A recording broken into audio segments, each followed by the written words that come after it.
Okay, so there's this game that I've never played before called Hearts of Iron 4. They have this popular, what I guess is like a DLC kind of deal, expansion pack that's like Kaiserreich. It's what if Germany won the First World War? A popular alternate history scenario. Now, I don't like alternate history very much. In fact, that YouTube channel, Alternate History Hub, I don't like that YouTube channel. And part of it is just like, the more you watch, you realize, actually, this guy doesn't even do alternate history. He is so unwilling to make assumptions or like invent new scenarios or be creative at all that his videos just end up being like, not even alternate history at all. They're just explaining what actually happened, and he's like, well, if this didn't happen, it wouldn't have happened. Yeah, thanks. Very interesting. And I don't know, I feel like alternate history people, they're not creative enough. Like, they're not willing to invent new characters and totally new things. But that's kind of what you have to do, I think, to make a compelling alternate history scenario, you know? But yeah, generally I don't find alternate history that interesting. But weirdly enough, I got thinking, like, out of character for me, I got thinking about it last night, and I just had, like, I had a moment of creative inspiration, and I just started, like, brainstorming all of these different things that could have happened if Germany had won the First World War. So I'm going to talk about it. This is my alternate history scenario, my own Kaiserreich scenario if Germany won the First World War. This is one version of what might possibly maybe have happened. The first thing that got me thinking about it is I was wondering what would happen to Hitler if Germany had won. Because the key thing is that I can't see Hitler as the kind of guy who would just fade out of existence. No one would ever hear of him again. Hitler was such an uncompromising, willful person that I just have to imagine he would plunge himself into some form of activism, even if Germany won the war. But I don't know what the sort of political situation would be exactly and how he would fit into that. Like, a lot of it, I think, is contingent on what happens to Russia. And I don't know enough about Russia to really come up with a scenario of what would happen to Russia in this alternate universe. Because I think if the October Revolution happens and succeeds in this scenario, and if then they win the Civil War, the Bolsheviks, then that would give Hitler a lot of ammunition in his political activism. He would be like, we need to expand Germany's borders east, not just in service of the German nation, but also to defend against communism. However, there's a lot of people who seem to be saying that if Germany had won that war, the odds of a Bolshevik victory would be a lot slimmer, and possibly there would be no communist Russia. Since, again, I don't really know much about the history here, I don't really know why that is the case, but that seems to be something that some people believe. And if so, that is less ammunition for Hitler wanting to expand east. However, I do think in any situation, whatever land that Germany takes east of its 1914 border will not be enough for Hitler. He is not going to be satisfied with that. And he is going to be part of some sort of an activist party in Germany trying to pressure the government to keep expanding somehow, to take advantage of their victory.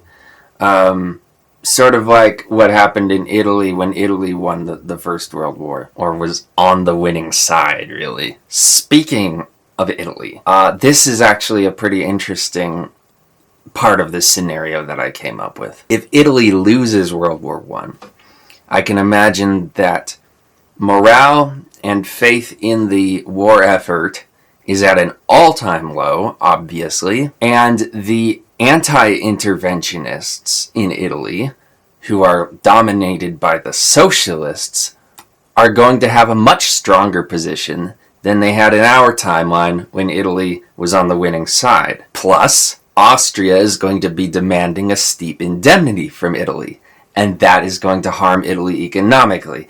Italy was already harmed economically in our timeline. It's going to be worse in this timeline. Thus, I can expect the Red Week of 1919 from our timeline maybe to happen earlier in this timeline, and it would have the result of being really what people feared in 1919, which is an actual communist revolution in Italy. However, it wouldn't necessarily be like the Communist Party of Italy as it was in our timeline with Antonio Gramsci at the helm. And of course, it wouldn't be a Leninist party either, because there would be no successful Bolshevik revolution in Russia, I guess. It would probably be a much more syndicalist uprising that happens in Italy, aided by the hardliners within the PSI, the Socialist Party of Italy, which would not undergo the split that it went through in our timeline. In our timeline, the communists ended up splitting from the PSI,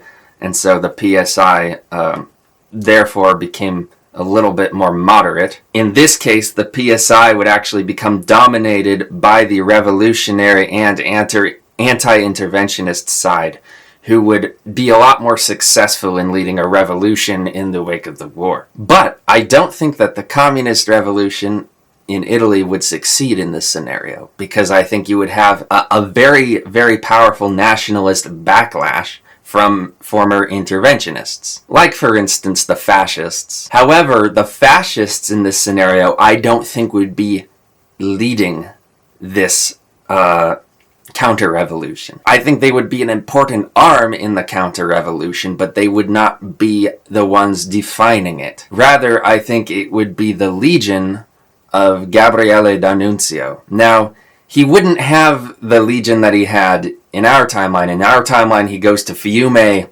with a bunch of Arditi, and then they form the legion in Fiume. It would happen differently in this scenario.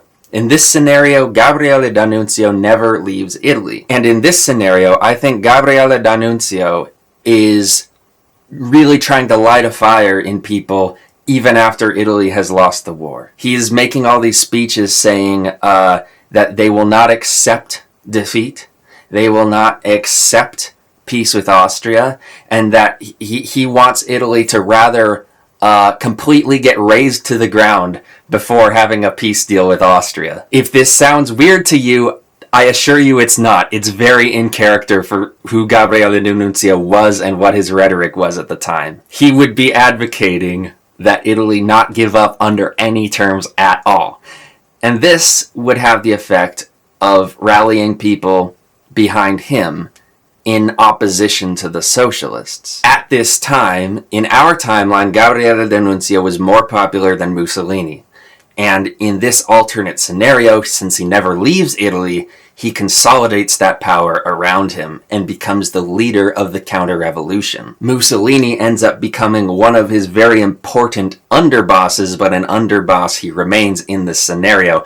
But crucially, Mussolini in our timeline actually did kind of want attention from D'Annunzio. He wanted D'Annunzio to like him.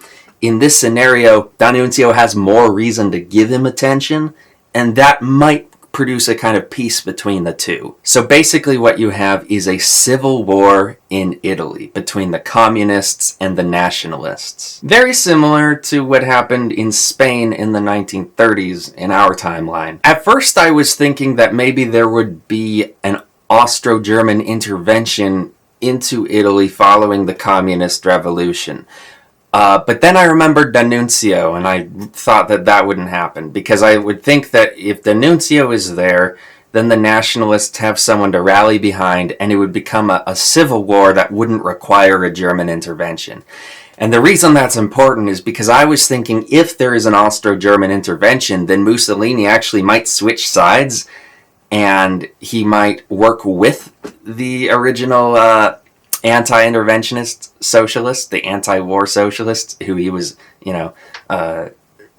hating on for so many years. He might want to work with them, and then in turn, a lot of those people might actually become retrospective interventionists, realizing, in the manner of Trotsky, I suppose, that anti-intervention is unrealistic for internationalism. However, I don't think that scenario is what happens. In my mind, I think you have a full-blown civil war, and there's no northern intervention. At least not any substantive northern intervention. Now, France is an interesting case, because there was a substantial segment of the radicals in France who were against the Third Republic, going back years, long before the war. And in fact, there were two crises that actually kind of threatened the Third Republic. The Boulanger affair was not as big a deal, I think, as people think it was. But the Dreyfus affair was a little bit more of a problem. The Dreyfus affair, or Dreyfus affair, happened in the late 1890s. That presented sort of a rallying point for conservatives to rally against the Third Republic. They're not really conservatives as we know them. They're radical nationalists. So that would still very much be in memory during this time period. One of the most prominent anti-Dreyfusards, the anti-republicans of that period, was Maurice Barrès. I think his ideas would inform a lot of the people responding to France losing the war. One of Maurice Barrès' concepts was déracinement, deracination. And this is actually a very peculiarly French concept, something that actually I think is very important to understanding France. In France, Paris is not just the capital city, it's like its own world within France. There is Paris, and then everything outside of Paris is called the provinces, which sounds strange, but that's how it is. Paris is unique. So something that goes back to Gobineau and the Legitimists of the mid-19th century was this feeling of what Barrès would then call déracinement.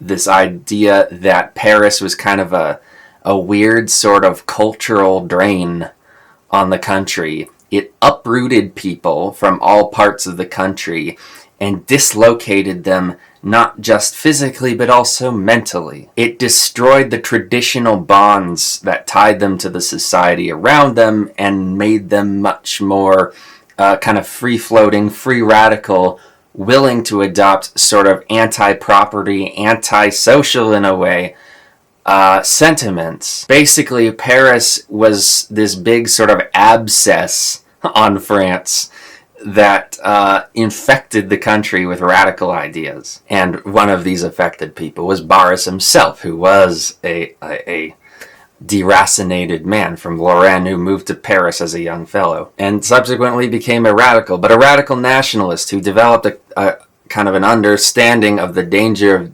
déracinement, which Gobineau had anticipated. So, where I think this all becomes relevant to after a French loss. I can imagine a scenario where the French army is forced to retreat south.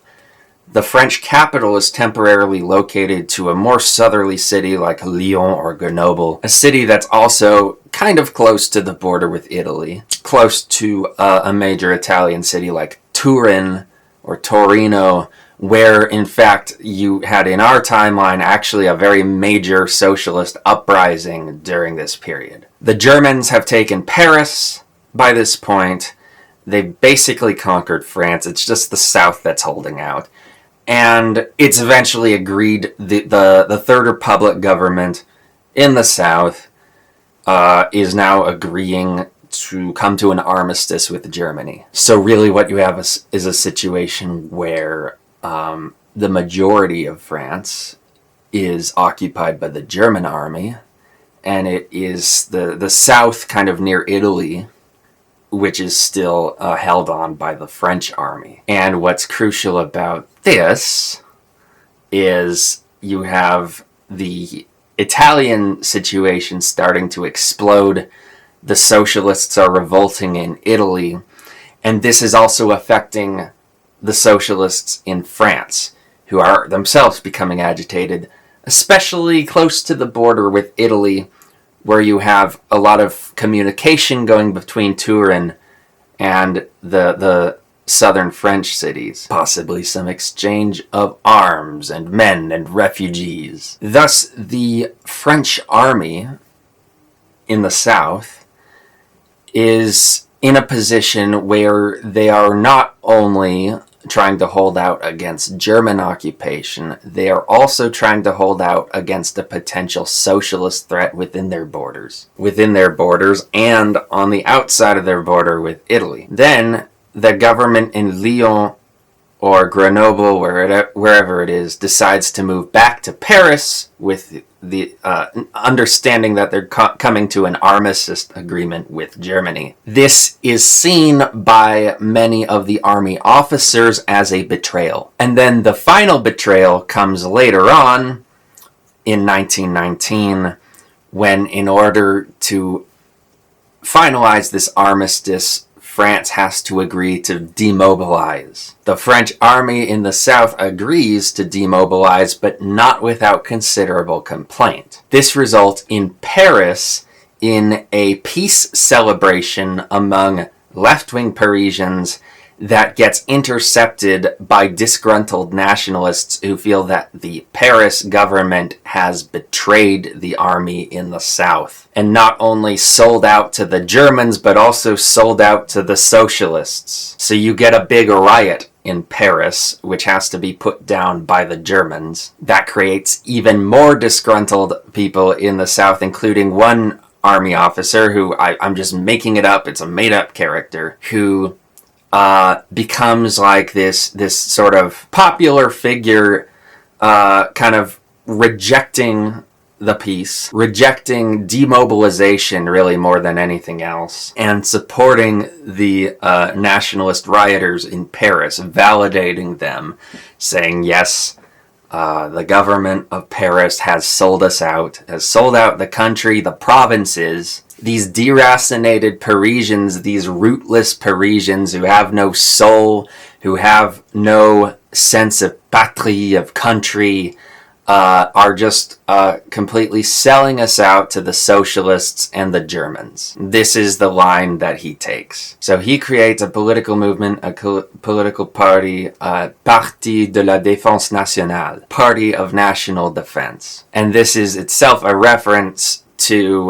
1870, when you had the Government of National Defense holding out, led by Léon Gambetta, holding out against the Germans. He's trying to resurrect that spirit of Gambetta now in 1919 and encourage people to organize in groups somewhat maybe reminiscent of the Camelots du Roi, the peddlers of the king, who were part of the Action Française movement. Action Française would be a movement that still has a certain amount of support in France at this time. It's a radical monarchist movement full of anti-Dreyfusards. He would take some inspiration from them, also some inspiration from the fascists in Italy, and sort of organize this, far-right party in the south of France. And a party that's really about prevention of déracinement by encouraging the provinces to arm themselves and fortify themselves against this insurrection from within and without, and to become self-sufficient without Paris having to tell them what to do all the time, having to control everything they do. This party then gets significant support within Paris and the provinces. Now, crucially, it's not a monarchist party. That is one area where they will break with Action Française. Charles Maurras will feel a little bit unhappy with that. However, I do think Maurice Barrès would become a major supporter of the Parti de la Défense Nationale. Another important supporter will be Georges Valois, who in our timeline created Le Fechot in France, and he attempted a march on Paris in emulation of Mussolini's March on Rome in 1926. He would not, however, be leading this movement. I don't think Georges Valois actually had what it takes to be like an actual proper leader of a party of this character. He would, though, I think, play an important role in the party. And then, of course, there would be a major indemnity put on France by Germany, which would create a financial crisis in France. in 1920 or so. This would only increase participation in the socialist unions, which would then increase backlash by the National Defense Party. Perhaps they even have, the National Defense Party has a newspaper called Avant, which means forward. It's this idea that we're not monarchists and we're not Republicans either, at least not in the sense of supporting the Third Republic in the Constitution of 1875. We want a third way, we want forward. And so because of this newspaper being called Avant, then people other than the party members, people, sort of journalists commenting from the outside, start referring to this ideology as avantism. I think avantism in this fictional scenario becomes this kind of unofficial term for the ideology of national defense, this new French nationalism. The term fascism would not really take off the way it did in our timeline. And there's a complicated reason for that. See, I do think that the nationalists win the Civil War in Italy. The King of Italy is elsewhere. Maybe he's in France. I don't know where he is. He's somewhere else. He left the country during the war. And Gabriele D'Annunzio does not want to give power back to the king. He doesn't want the king to come back. He wants to become supreme leader of this new Italian nation. And Gabriele D'Annunzio has a cult following. I mean, literally, it's a cult. I mean, the only thing that could make it more cult-like is if people literally, like, bowed down and prostrate before him. Like, that's the only thing. If people had church services dedicated to him. They didn't go that far, but, like, that's almost where he was heading. And so, yeah, Gabriele D'Annunzio does not want to give power back to the king. He's fine with letting the king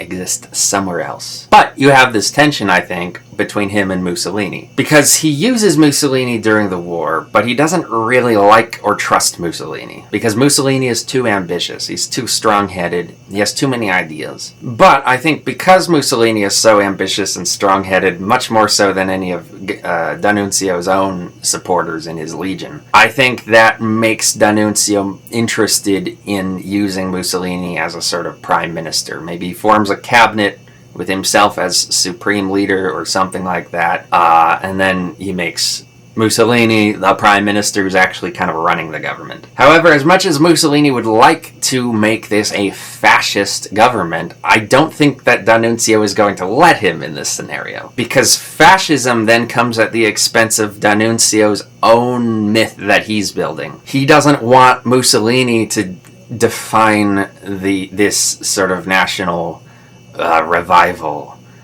He wants to be the one to give it, to kind of christen it and give it character. And so he rejects fascism. And there's a disagreement about what the new state ideology should be called. Maybe Gabriele calls it like vitalism, vitalismo or something like that. I mean, I know vitalism is already a thing, but maybe he decides to kind of reimagine the term vitalismo. But I don't think that him doing that is going to be like ultimately very successful or something that has a lot of currency. I don't imagine so. I think it'll be more like a reaction to Mussolini's fascism, him, just not wanting to accept the term fascism. And there's going to be just kind of a disagreement there. I also think that D'Annunzio is going to want to favor people who are supporters of his legion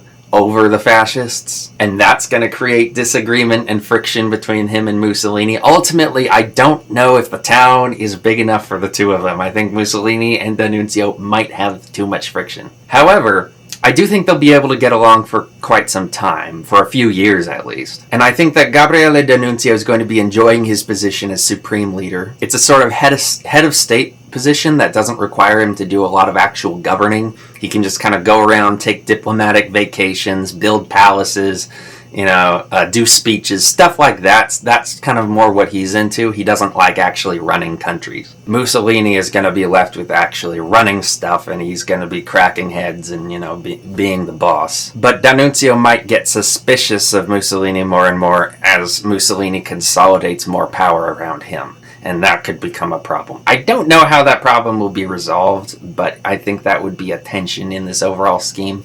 However, I do think that the model of Gabriele D'Annunzio, his takeover, his whole persona, it would be this kind of really, really intensely interesting thing for the political community. There will be people writing whole books on political theory about D'Annunzio as a case study, in political organizing, because he is not a strategist, he is not a logistician, he is not someone who actually really understands government or war, but he was someone with a cult-like following and celebrity who could mobilize people, and he was someone who was not afraid of war. He liked war, he cherished war, he relished war. And that gave him a kind of strength as well. So it creates this whole new sort of model of political theory in people's minds. It changes a lot of old assumptions about political theory. But you don't get this mass export of the concept of fascism. Fascism remains a more local thing, a subordinate idea within the broader kind of D'Annunzian national revival structure. But in any case, I don't think that Mussolini will ever turn against Gabriele D'Annunzio. I just don't see it happening. D'Annunzio is way too popular for Mussolini to do that. I mean, Mussolini wouldn't even get rid of Benedetto Croce, right? So there's no way that he's going to turn against D'Annunzio. It's not happening. So that leaves it very up in the air in my mind what happens in the later part of the 20s. But France provides a different sort of scenario. I think Italy is still in the middle of its civil war when tensions finally heat up in France to where there is a government takeover, a sort of march on Paris, if you will, an uprising that results in the nationalists taking over France. However, the problem that this poses is Germany. If these French Avantists, we could call them, are promoting belligerent rhetoric against the Germans, then the Germans will want to intervene in France. And they can do this because there's no League of Nations, there's no Woodrow Wilson involvement in the war. America stays out of World War I entirely. That changes a lot of the language in this scenario. There is no disarmament campaign. Germany would have no problem with intervening in France if it looks like the situation is dire enough that there is a neo-revanchist party forming and taking over things and threatening war with Germany. And so I think this leader of the French nationalists sort of immediately changes as soon as he gets into power. He says, we are not going to fight the Germans. We are going to accept the peace. We're going to accept the indemnity. And the government of national defense is not about war. It's about peace and defense. Building up the provinces, building up our security against the socialists. And he tries to use anti-socialism as a way to kind of make a connection with the Germans so that they're not so antagonistic to each other. He's put in this awkward position where he kind of got into power based on an anti-German stance, and he has to immediately rescind that as soon as he's in power, but in a way that doesn't alienate the people who all glommed onto his message in the first place. One aspect of this could be anti-Semitism, but I don't think that there would be anywhere near the level of anti-Semitism in the national defense movement as there was in the German Nazi Party. It certainly wouldn't be racially driven. I do think that there would be a lot of kind of revisionism around the Dreyfus affair. They would be saying it's because of letting Dreyfus go and being lenient on people like that we got into this situation in the first place, where France is weak, unable to defend itself, too reliant on Jewish finance that doesn't have France's interest at heart. It would be stuff like that. creating a kind of economic nationalism against Jewish finance. That would be another way to kind of rally support around this party. But in order to prevent a German intervention immediately, which would result in a catastrophe, they have to adopt a pacifist stance. Another key thing to realize is that France's colonies have been, to a large degree, taken by Germany. Germany, in this scenario, doesn't take very much from Great Britain, but they take an awful lot from France, especially in Africa. They also take from Belgium. They take the Belgian Congo. This is a problem for Belgium. Now, Belgium, I imagine, in this scenario, becomes a sort of... It stays pretty much how it was before. You know, the King of Belgium is still the King of Belgium. But the difference is that in this new treaty, it is only under German protection rather than under international protection. Only the Germans get to be the ones declaring Belgian neutrality, which kind of has the effect of making Belgian neutrality more of a word than an actual living reality. It becomes, in effect, a client state of Germany. And the complicated factor in this, Germany takes the Congo away from Belgium, and you have this big national revival movement in France. There's a lot of French speakers in Belgium. The Belgian political culture, therefore, has a lot of important ties to France, and French political language can easily make it over into Belgium with very little adaptation. So I think what happens here is you get basically an import of French avantism, the national defense ideology, into Belgium. Perhaps they even call themselves the Belgian Advantists or the Belgian National Defense Party. If they start printing too many anti-German articles, then the Germans will kind of, pressure the Belgian government to clamp down on that and suppress, engage in a little censorship. And so Belgium becomes this kind of fault line in the conflict between Germany and France. And so while the government of France, the new national defense government, is they're holding this line that officially we are for peace with Germany so that they can build up their nation again from the provinces. With, by the way, the corporative system, I think they're going to try to use the corporative system to create local allegiances in the provinces that'll sort of build up the provinces with social institutions that can combat the socialists. I think there'll be a lot of influence from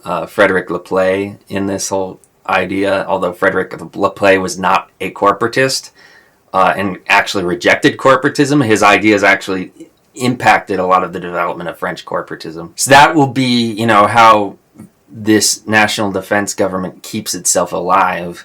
It has to placate the Germans while also placating the French. But Belgium is in a different situation because their government is still under German protection with the Belgian king, the Belgian parliament, but they have this influx of this radical French ideology coming into Belgium and disrupting things a bit, creating a lot of anti-German sentiment in the Belgian parliament. So further down the line, like maybe in the 1930s or 1940s, I could imagine the Belgian problem becoming something that reignites the war between France and Germany, with the Germans intervening a little too hard into Belgium, and then the government of national defense can make the argument that they are infringing on Belgian sovereignty, which gives them the right to intervene again. Kind of like what happened with Great Britain entering the war in our timeline, World War I. Of course, that happens in this timeline as well, in this alternate timeline. Great Britain is also a loser in the First World War. But Britain is in a different situation. So what I imagine is that they don't lose nearly as much in terms of land the way the French did. The Germans pretty much allow them to have most of their colonies that they had before the war. But they are in a much weaker situation. They have been weakened militarily by this war, and they have lost...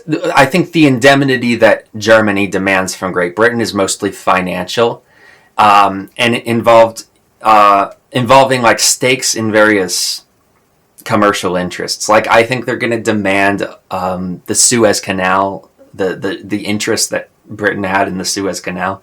They're going to demand that They're also going to demand British interests from the Turkish oil company and the Anglo-Persian oil company. You know, major kind of British financial institutions, they're going to kind of seize that stuff. And so the interest that the British have in the Middle East in our timeline, it gets kind of transferred over to Germany. Now Germany is really more the one who's interested in what's going on in the Middle East. But this leaves Britain in a weak position in regards to their empire. Now, I am a big fan of Oswald Mosley, so I'm going to talk a lot about, I think, how Oswald Mosley fits into the whole picture of Great Britain. And given my fascination with the man, I'm going to give him kind of an important role in this scheme. A more important role than I think he had in our timeline. So basically, the way that the dissolution of the British Empire happened in our timeline, it happened after World War II, not after World War I.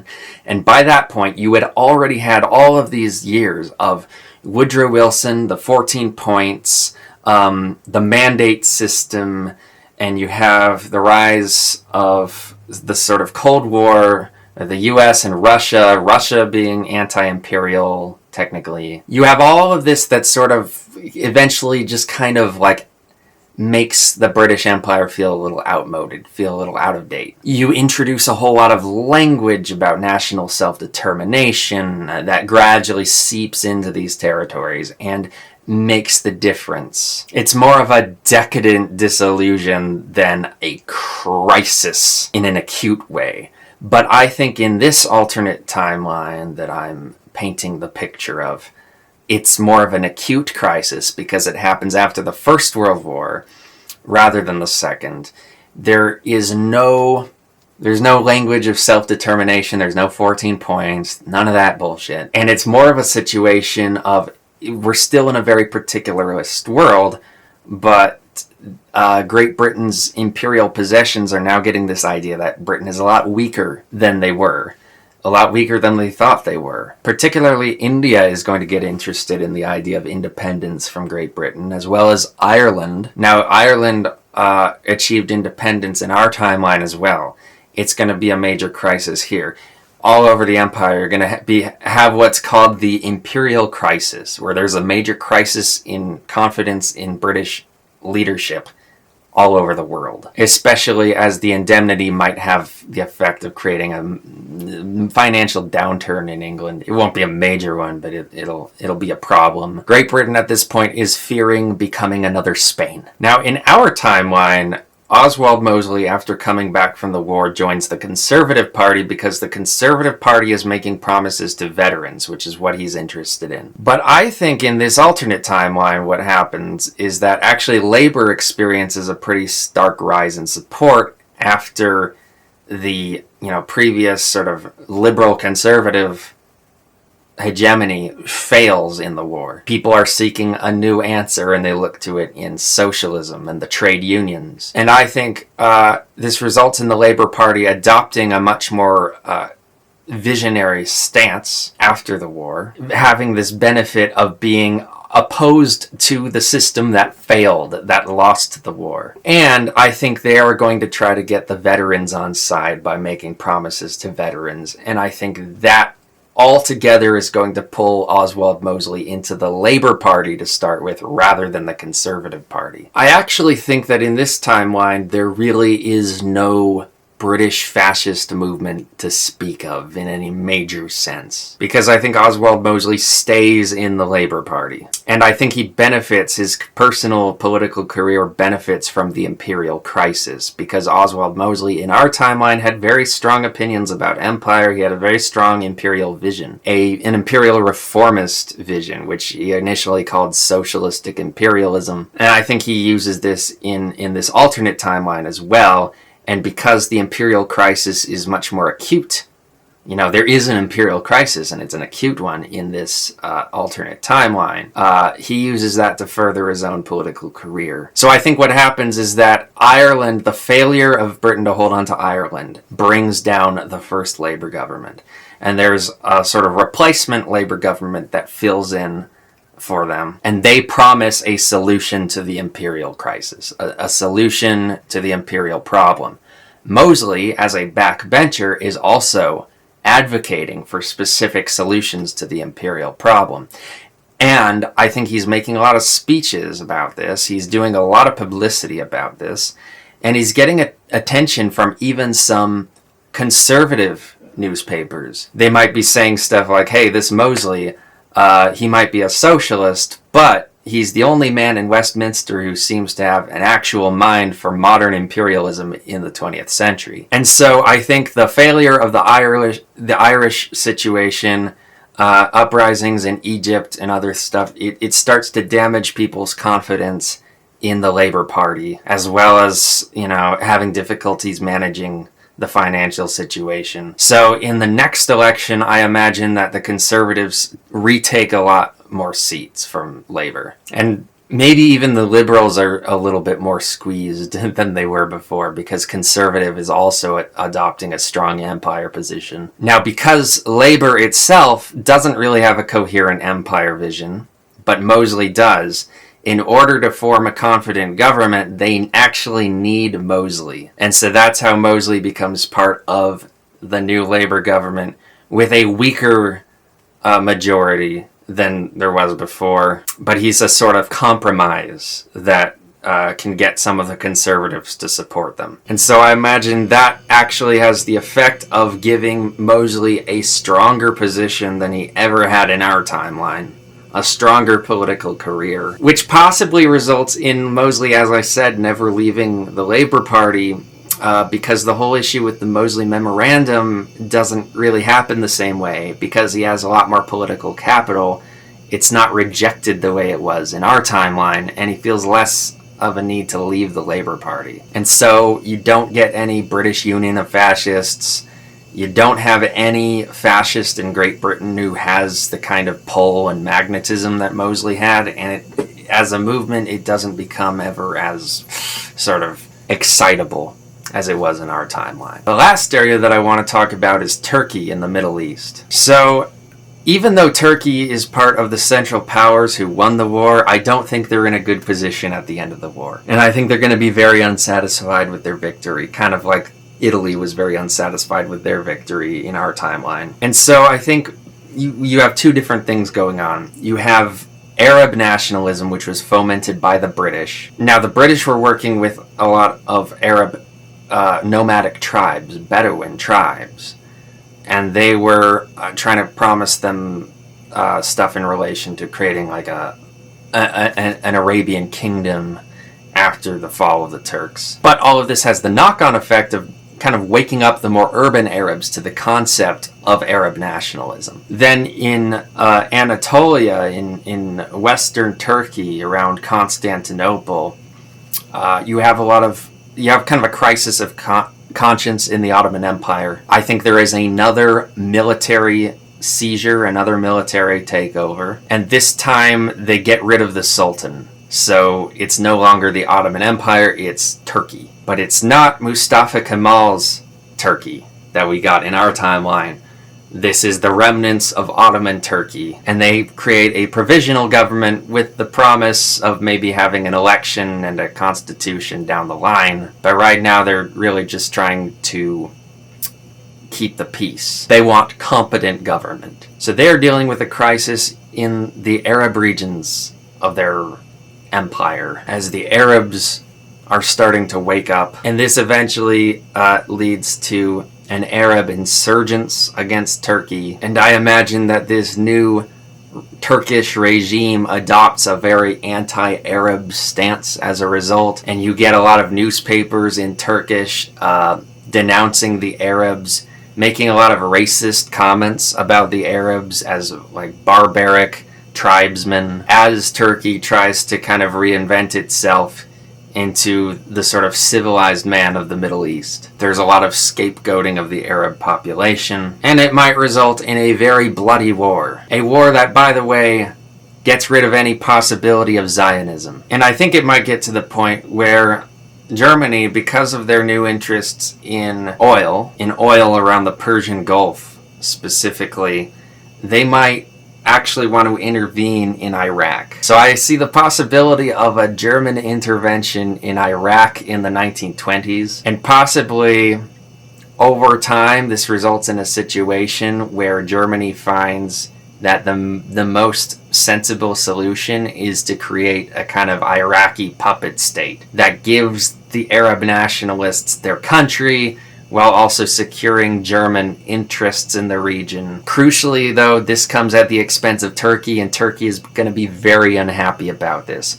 But the problem is that Turkey by this point is very diplomatically isolated, because now it's kind of butting up against the other Central Powers. Not just the Arabs, but also their former allies. And so I can see Iraq getting its independence from Turkey, and this leading to a situation where throughout the 1930s, you're getting a lot of Arab nationalists moving to Iraq and then stirring up more discord in places like Syria and Transjordan. I don't think, by the way, that this is going to have much of an effect on the Saudi Arabian situation. I think that's going to kind of happen the way it happened in our timeline. The House of Saud is going to take over. However, the northern Arab states are going to have a different situation that's going to result in a war between Turkey and Iraq, probably in the 1930s. And that's going to create this sort of opposition party within Turkey, the sort of Turkish peace party maybe. And this party is going to want to oppose the current sort of ruling regime of Turkey, with support from Germany as a kind of ideological ally, basically making the argument that Turkey has diplomatically isolated itself by attacking the Arabs too vigilantly, and that they should, release the Arab countries in order to create peace with the Arabs and then forge better connections with their neighbors and Germany. I don't know how that situation would resolve, but that's kind of how I see it in this scenario. So yeah, those are all the ideas that I brainstormed yesterday and today about like a possible Kaiserreich, Germany wins World War I situation. It's kind of fun to think about. I don't know what would happen in Spain or the Balkans, really. Possibly, though, the Jews would try to lobby the Germans to give them a region in Russia, in the remnants of what was the Russian Empire, because they can't have Zion, obviously. I think Austria is going to be the major obstacle to that, though, because they're not going to want a national country. That threatens their sort of imperial vision of being a multinational empire. They're not going to want like this new national state created on their border, so that would create I think Germany would be more willing to accept a Jewish state in Russia than the Austrians would, but who knows, they might be able to work something out. I don't know. But yeah, that's just, I don't know, I just got on that train of thought and I just kept pursuing it, and sometimes my imagination just runs wild. Never thought I would be much of an alternate history guy, but I guess I am.